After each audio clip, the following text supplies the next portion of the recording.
Award-winning journalist Soledad O'Brien visited Purdue on February 10th for a conversation about race relations and policing in America.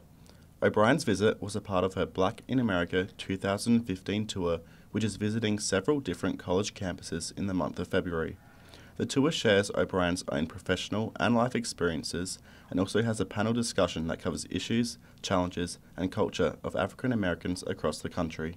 I think it's a good thing that they're requiring people to go to learn more about different cultures and just kind of strengthen the community here in West Lafayette at Purdue. I think that it's really important on a campus in the middle of the Midwest with everything that we have going on in the world right now to just kind of see where people stand on what they think it's like to be Black in America. I guess for international students, it's very clear how race is one of the big issues in America. Late last fall semester, Purdue's campus saw students, faculty, and community members from all different racial backgrounds march in protest of Ferguson. The Black in America tour allowed Purdue students to continue to join in the conversation and share their frustrations in regards to race relations and policing issues in America. I think that the presentation Tuesday is actually a signal that Purdue is joining in the conversation. The fact that the Division of Diversity and Inclusion sponsored that event, I think, is a signal to the students that the protests that took place on campus were heard, that the administration is responding to students' concern.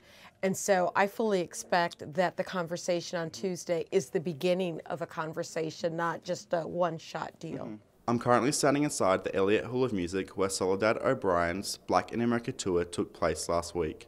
On a college campus, such as that of Purdue's, there are a variety of ways in which students can join in the conversation about race relations and policing and have their voice heard.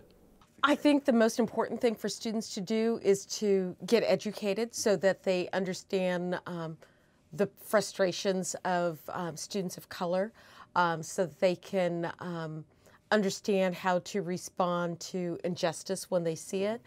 And I think that students need to organize themselves, so come together in student groups.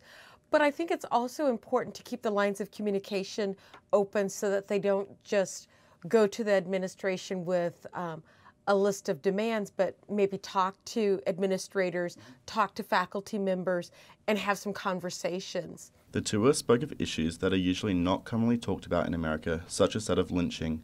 Talking to students after the show, they were surprised but thought that it was appropriate that the conversation covered such issues. I think that was good to get people energized about the conversation and say, like, hey, America, we need to look at ourselves, and we're not this perfect this perfect place where it's the land of the free, home of the brave. Like, there was a lot of violence that went on here that we need to address. Reporting for Fast Track, I'm Scott Jeffree.